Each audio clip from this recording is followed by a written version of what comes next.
نحمده ونصلي على رسوله الكريم أما بعد أعوذ بالله من الشيطان الرجيم بسم الله الرحمن الرحيم وما أرسلناك إلا رحمة للعالمين صدق الله العظيم সর্বপ্রথম শুকরিয়া জ্ঞাপন করি সেই মহান রব্বুল আলামিনের প্রতি যিনি আমাদেরকে এত সুন্দর একটি মজলিসে বসার তৌফিক দান করেছেন।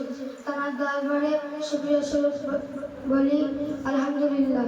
তারপর পরে হযরত মুহাম্মদ সাল্লাল্লাহু আলাইহি ওয়াসাল্লামের প্রতি শুকরিয়া জ্ঞাপন করে বলি সাল্লাল্লাহু আলাইহি ওয়াসাল্লাম।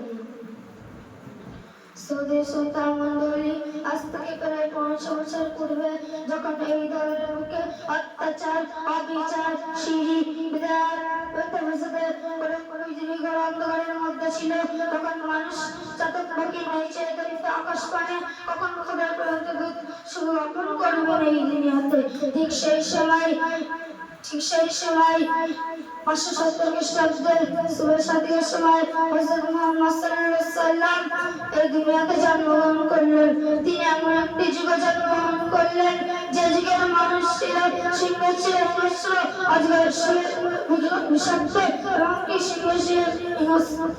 সিংহ এমনকি তারা মানুষকে মানুষ বলে গ্রহণ করত না। নারী জাতি ছিল না কোনো মর্যাদা, ফুলের নয় ফুল করে মানে জীবন দাফন করতে ঘরে অন্ধকার গর্বে সে কি অমানসিক অত্যাচার অবিচার। ঠিক সেই সময় অশান্তির মধ্যে দূর করতে শান্তি ফিরে আনতে নিপীড়িত লাঞ্ছিত অপমানিত দুর্বল মানুষের পাশে দাঁড়িয়ে তিনি শান্তি ফিরে আনলেন। এমনকি তিনি 63 বছর জীবনে কোনোদিন মিথ্যে কথা বলেননি। তার জীবন ছিল জান্নাত থেকে পরিষ্কার শুধু ছিল উজ্জ্বল। তাই তো একবার স্বীকার করেছিল মুহাম্মাদি জনপ্রিয় নিকায় এবং উপাধি দিয়েছিল আমানতদারি সত্যবাদী। এবার আমি আমার বক্তব্য এখানে